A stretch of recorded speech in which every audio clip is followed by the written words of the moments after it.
नमस्कार, मेरा नाम महेंद्र सिंह है और आप देख रहे हैं कैपिटल हेडलाइंस। कैपिटल हेडलाइंस के इस डिजिटल प्लेटफॉर्म पर आप सभी का स्वागत है। और हमारे साथ जो मेहमान है उनका भी स्वागत है। और आज हम लोग बात करेंगे सभी मेहमानों के साथ जो पांचवें चरण का मतदान हुआ है, इस मतदान के क्या मायने हैं और इसकी जो प्रमुख टेकअवेज रहे हैं वो क्या हैं, किस तरीके से वोटिंग हुई और किस तरीके से मतदाताओं ने अपना मतदान का प्रयोग किया, वो सब जानेंगे, उसका एनालिसिस करेंगे। मैं कुछ चीजें आपको बता देता हूँ कि पांचवें चरण में बहुत प्रमुख रहा है क्योंकि इसमें बहुत हाई प्रोफाइल सीटों पर मतदान हुआ। जो 49 सीटों पर जो मतदान हुआ 8 राज्यों की, उसमें जो सबसे प्रमुख थी, जिसमें सबसे ज्यादा लोगों की नजर थी, वो थी रायबरेली की सीट, अमेठी की सीट। रायबरेली और अमेठी, इस पर बहुत ज्यादा जोर था। राहुल गांधी, स्मृति ईरानी लड़ रहे थे यहाँ से। इसके अलावा लखनऊ, मोहनलालगंज, अमेठी, फतेहपुर, ये सीटें भी बहुत मायने रख रही थी। बाराबंकी, कौशाम्बी, जो ये उत्तर प्रदेश की सीटें हैं। कैसरगंज, जो कि बहुत ही चर्चा में थी और ब्रजभूषण शरण सिंह के वजह से। तो इन सारी सीटों पर, और बिहार की जो 5 सीटें हैं उन पर बात होगी। उसमें भी बहुत अहम थी सारण की सीट, जिस पर लालू प्रसाद यादव की बेटी चुनाव लड़ रही थी, रोहिणी यादव। और राजीव प्रताप रूडी लड़ रहे थे बीजेपी की तरफ से, उस पर भी हमारी नजर होगी। इसके अलावा झारखंड भी देखेंगे हम लोग, वहाँ का क्या हाल रहा। तो ये सारी सीटों पर हम लोग एनालिसिस करेंगे। मैं आपको बता दूं, 5 बजे तक जो मतदान हुआ है, ओवरऑल मतदान 56.68% रहा। जो 49 सीटों पर मतदान का आया, 5 बजे तक ये रहा है, और ये बढ़ेगा अभी तो। वेस्ट बंगाल सबसे ऊपर रहा, 73% मतदान रहा यहाँ पर। महाराष्ट्र में 48.66% मतदान रहा, जो कि सबसे फिसड्डी रहा। उड़ीसा में 60.55% रहा। झारखंड में 61.9% रहा। बिहार में 52.35% रहा। उत्तर प्रदेश में 55.81% रहा। जम्मू कश्मीर में 54.21% रहा। ये बहुत अच्छा रहा वहां पर, क्योंकि पिछली बार जब 2019 में हुआ था तो वहाँ 34.6% हुआ था। लद्दाख में 67% हुआ।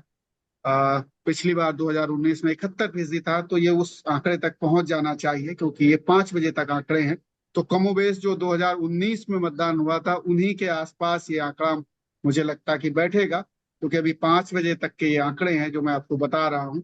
और इसमें जो जिस पार्टी का सबसे ज्यादा स्टेक था वो बीजेपी थी, क्योंकि 32 सीटें बीजेपी ने 2019 में इस चुनाव में जीती थी।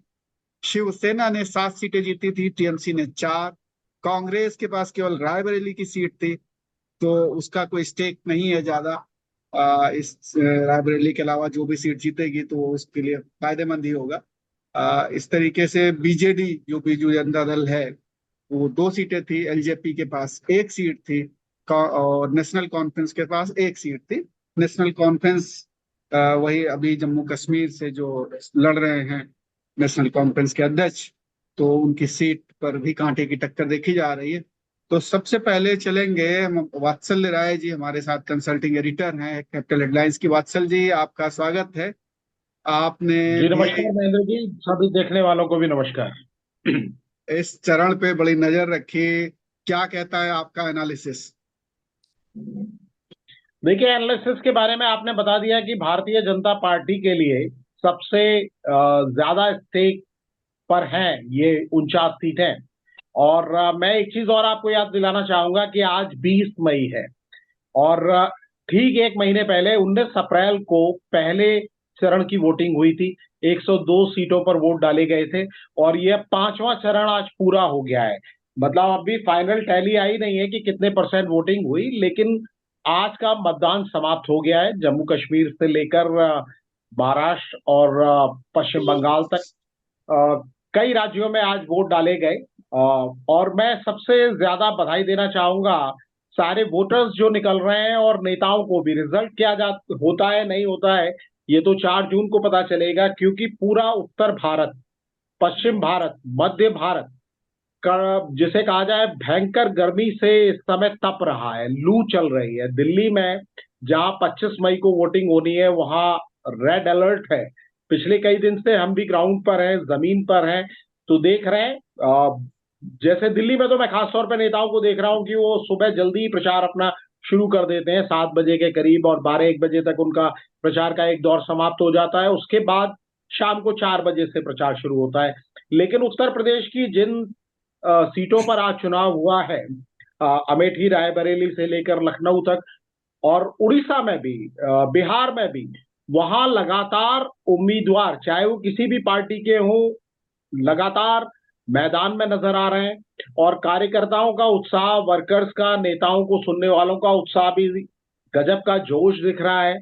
बल्कि अगर आप देखेंगे 2 दिन पहले प्रयागराज में मीटिंग थी राहुल गांधी और अखिलेश की, जो अखिलेश यादव जो समाजवादी पार्टी के अध्यक्ष हैं, वहां भीड़ का उत्साह इतना था कि वहां बैरिकेड्स वगैरह तोड़ दिए गए और सिक्योरिटी जी। का शायद इंतजाम कम रहा होगा, वहां पर वो भाषण भी नहीं दे पाए।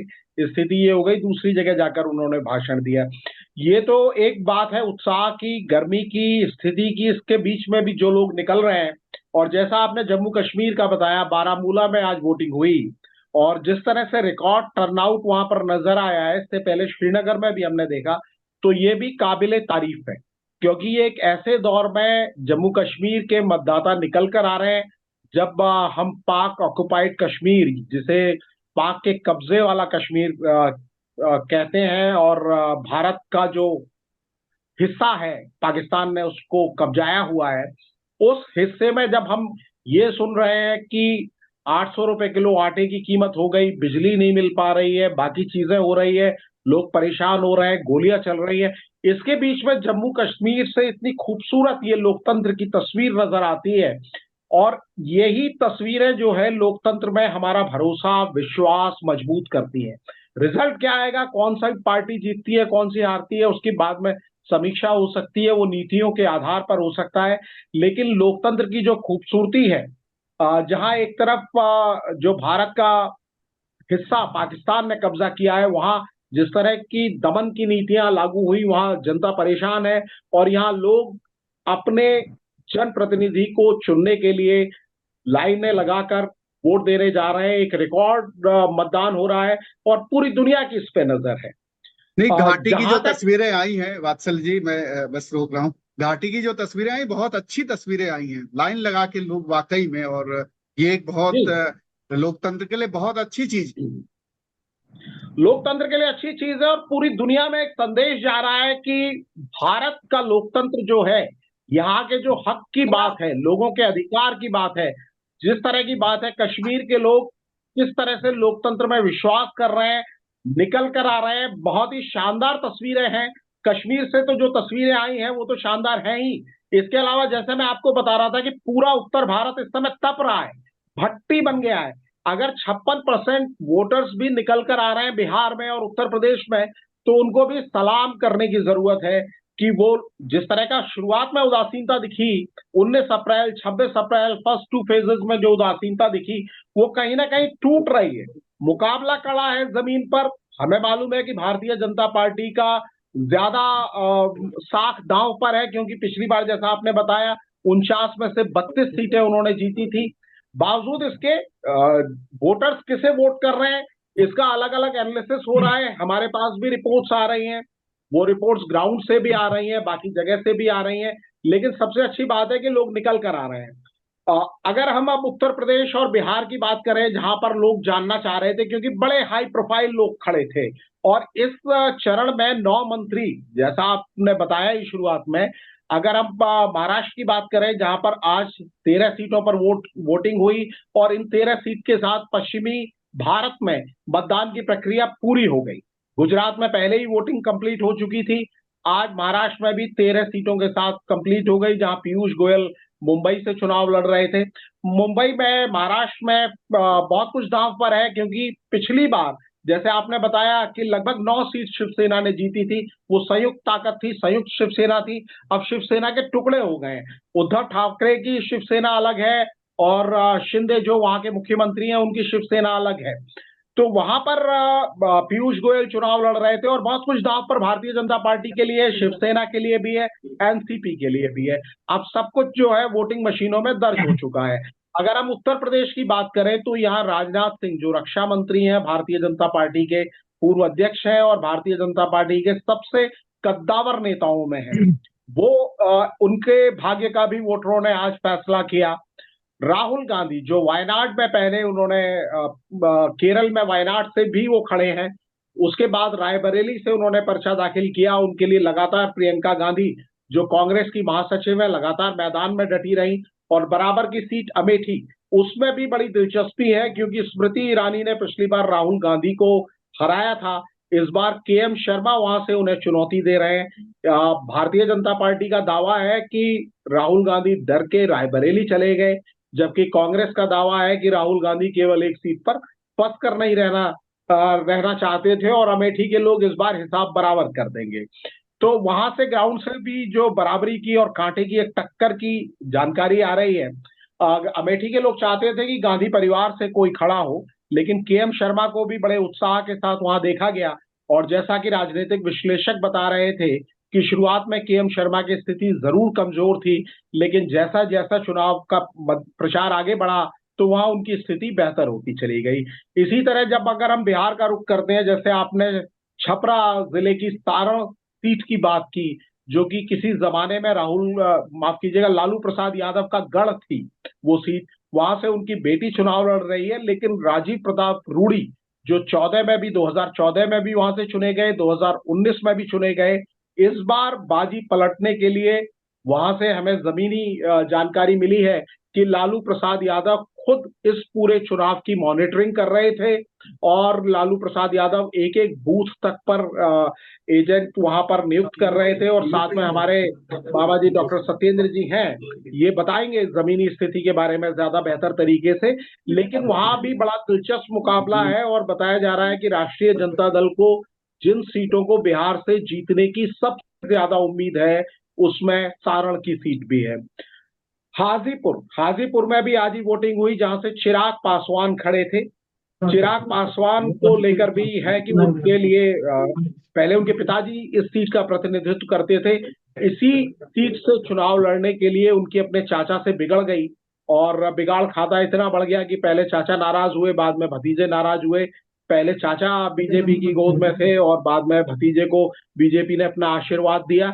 तो इस तरीके से वो सीट भी बड़ी दिलचस्प है। पश्चिम बंगाल में टीएमसी का बहुत कुछ दांव पर है। वहां से भी बड़ी अच्छी वोटिंग हुई है, जैसा आपने बताया कि 73% वोटिंग हुई है। तो कुल मिला के रिजल्ट जो है, क्योंकि लड़ाई हर जगह बड़े कांटे की है महेंद्र जी, लेकिन मैं ये देखकर बड़ा खुश हूं कि इस चरण में वो उदासीनता टूटती हुई दिखी। जम्मू कश्मीर से लेकर महाराष्ट्र से लेकर पश्चिम बंगाल तक और उत्तर प्रदेश और बिहार में भी अपेक्षाकृत ज्यादा उत्साह नजर आया वोटर्स का। खासतौर पर लगातार लोगों ने अपील की और कुछ चुनाव की गर्मी भी बढ़ रही है। और अब केवल दो ही चरण की वोटिंग बाकी रह गई है, दो ही चरण का मतदान बाकी रह गया है। और उसमें उत्तर प्रदेश, बिहार, जम्मू कश्मीर, पश्चिम बंगाल, ये ही राज्य रह गए। पंजाब, दिल्ली, दिल्ली में तो खैर दिल्ली तप ही रहा है और 25 तारीख को वहां वोटिंग है। हिमाचल प्रदेश, हरियाणा, तो इन्हीं राज्यों तक अब चुनाव समेट के रह गया है। 57 सीटों पर अब वोटिंग होनी है। 400 से ज्यादा सीटों पर वोट डाले जा चुके हैं। और आज का चरण इसीलिए दिलचस्प था क्योंकि हैवी वेट्स मैदान में थे। जी महेंद्र। जी बिल्कुल, बहुत हैवी वेट्स मैदान में थे। और अब जान लेते हैं जरा बिहार का क्या हाल है, डॉक्टर सत्येंद्र से जान लेते हैं, क्योंकि बिहार में जिन सीटों पर मतदान हुआ आज, उनमें जो प्रमुख थी वो रोहिणी यादव की सीट थी सारण, जिसमें राजीव प्रताप रूडी 2 बार के सांसद हैं, हैट्रिक लगाना चाह रहे हैं। डॉक्टर सत्येंद्र, क्या आपका विश्लेषण है, आप क्या देख रहे हैं इन 4 सीटों पे जो बिहार में चुनाव हुए, आ, उन 5 सीटों पे, तो उनमें क्या आप देख रहे हैं, किस तरीके का मतदान का जो पैटर्न है उसको देख के आप क्या एनालिसिस कर रहे हैं? नमस्कार महेंद्र जी। बिहार में फर्स्ट फेज से जो पैटर्न शुरू हुआ है, आज भी वही है। मेरा मानना है कि एनडीए गठबंधन की एनडीए गठबंधन की जहां पे सरकार है, आप देख लीजिए वोटिंग सबसे कम वही है। जैसे बिहार, उससे भी कम है महाराष्ट्र में। ऐसा गठबंधन जो पूरा ईमानदारी से एक दूसरे के साथ नहीं है, मजबूरी के हैं, इन जगहों पे देखिए कमजोर वोटिंग है परसेंटेज। और बिहार में तो ट्रेंड वही है पिछला ही। मैंने मुजफ्फरपुर में, प्रॉपर मुजफ्फरपुर के एक मोहल्ले में बात मैंने की, जहां पर बीजेपी के समर्थक 122 वोटर हैं। आपको जानकर के आश्चर्य होगा कि सिर्फ वहां से 22 वोटर टर्न अप हुए उस मोहल्ले में। भगवानपुर एक मोहल्ला है मुजफ्फरपुर में, जो कंप्लीट 122 के 22 वोटर बीजेपी समर्थक थे, लेकिन सिर्फ 22 वोटर टर्न अप हुए, यानी 18%, 17%। तो अगर आप देखेंगे कि जिन क्षेत्रों में वैसे मतदाता जिनका रुझान बीजेपी के विरुद्ध है, यानी एनडीए के विरुद्ध है, उस इलाके में आप परसेंटेज देखिएगा कि ज्यादा है उनके बीच में। जैसे आरजेडी के जो समर्थक हैं, लालू जी के यादव जात और मुस्लिम, उन जगहों पर आप देखिए परसेंटेज ज्यादा है। जो फॉरवर्ड हैं, भूमिहार है, राजपूत हैं, ब्राह्मण हैं, तो जिस जाति का कैंडिडेट है उनमें थोड़ा तो परसेंटेज ज्यादा है उनके गांवों में। बेसिकली गांव में बसने वाला ये प्रदेश है, और गांव में बहुतायत किस गांव में किस जाति का है ये स्पष्ट दिखता है। वहां के परसेंटेज भी आप देखेंगे तो दिखेगा। तो जिस जाति का कैंडिडेट है उनके जाति के बीच में थोड़ा परसेंटेज ज्यादा है, लेकिन दूसरे जो उनके समर्थक हैं उनमें उदासीनता है, वो निकल नहीं रहे हैं। 20%, 25%, 30% निकल रहे हैं। अब सोचिए, जो राजद के समर्थक हैं 70%, 60% उनके मोहल्ले में, उनके बूथों पर वोट देंगे। तो इससे देखना है, ये स्पष्ट लगता है कि कुछ जगहों पर तो स्पष्ट दिखता है कि कौन जीतेगा, लेकिन कुछ जगहों पर बड़ी मुश्किल है बताना, कांटे की टक्कर है।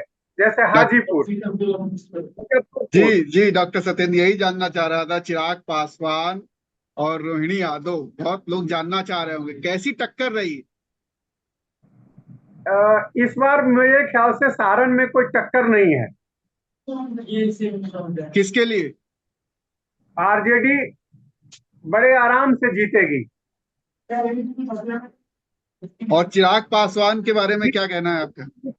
मुश्किल है, अगल बगल का सब समीकरण चूंकि बिगड़ गया है।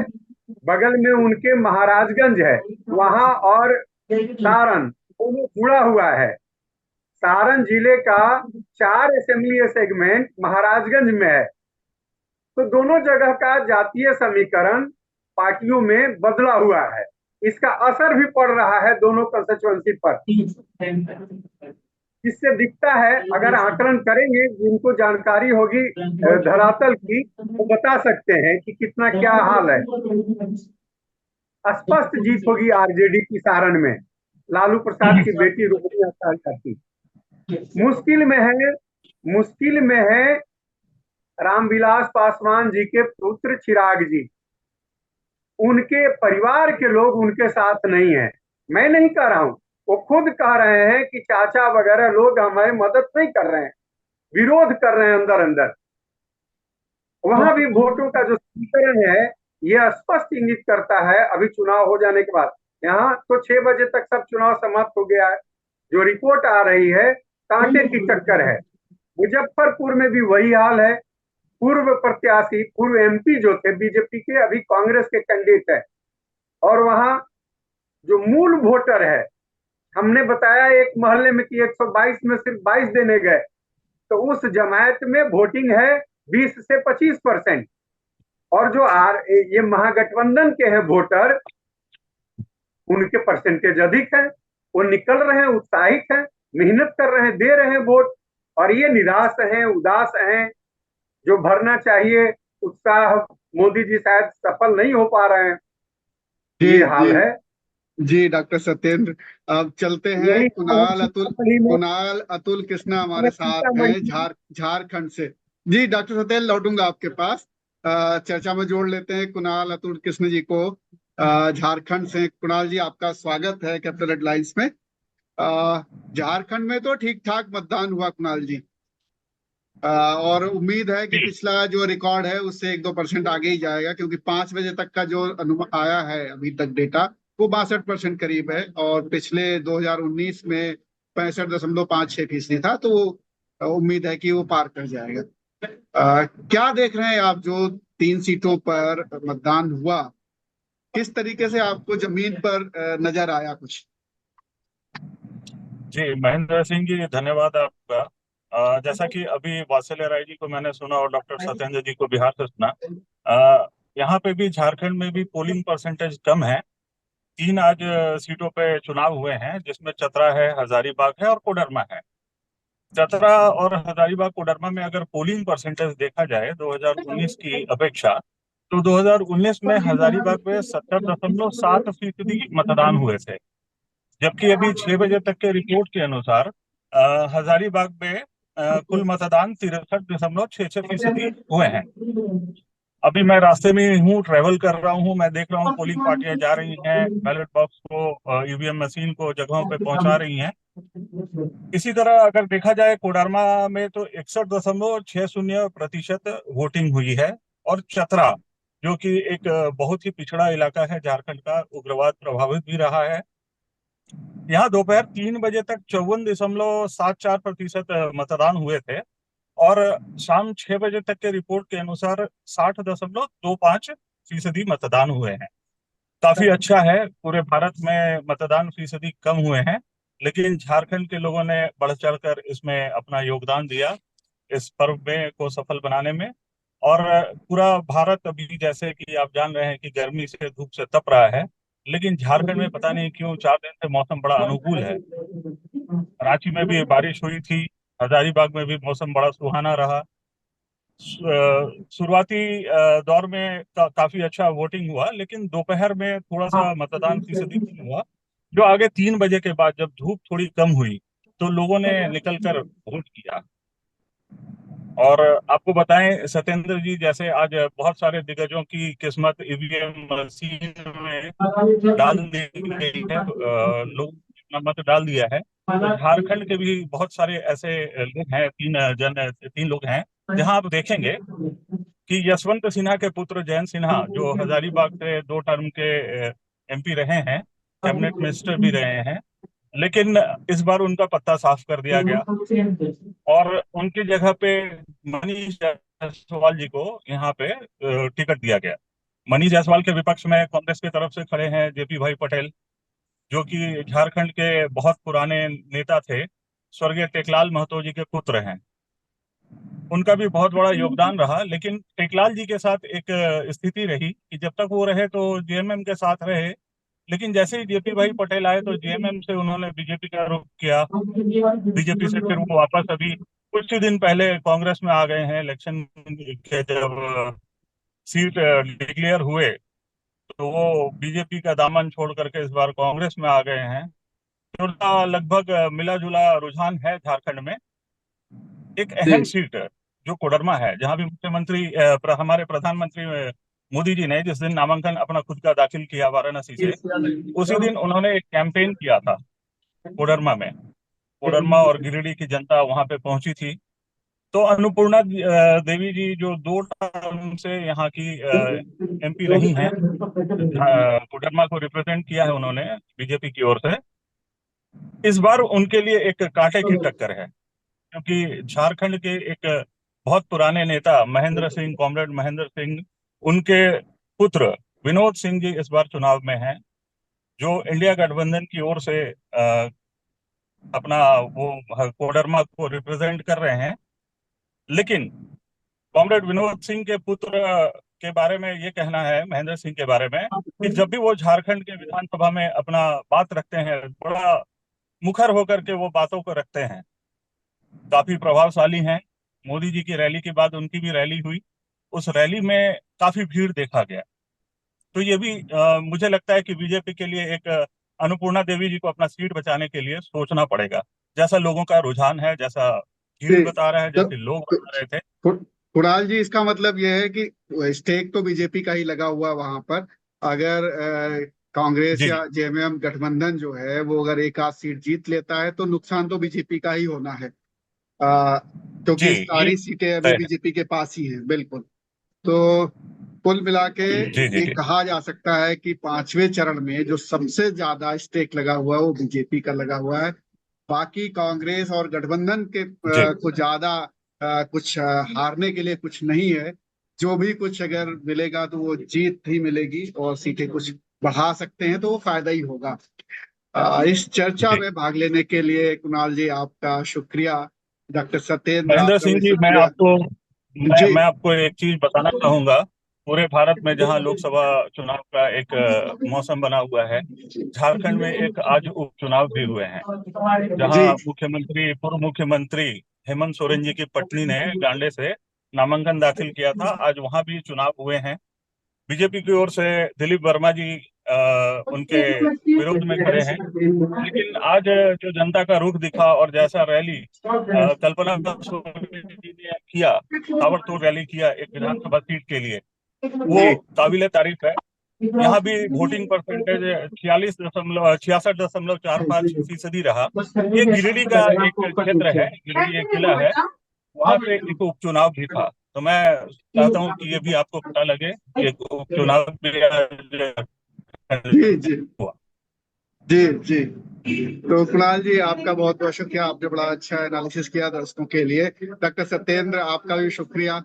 आपने बहुत कुछ सटीक बताने की कोशिश की। अब उससे ज्यादा सटीक बताया नहीं जा सकता। और वात्सल्य जी, आपका भी बहुत बहुत शुक्रिया। हम अपने दर्शकों को कहेंगे कि अगले चरण में बढ़ चढ़ के हिस्सा लें, मतदान करें। बहुत जरूरी है मतदान। और कैपिटल हेडलाइंस को लगातार देखते रहें। कैपिटल हेडलाइंस पे लगातार एनालिसिस और अपडेट्स आपको हम लोग देते रहते हैं। फिलहाल इस चर्चा में इतना ही। नमस्कार।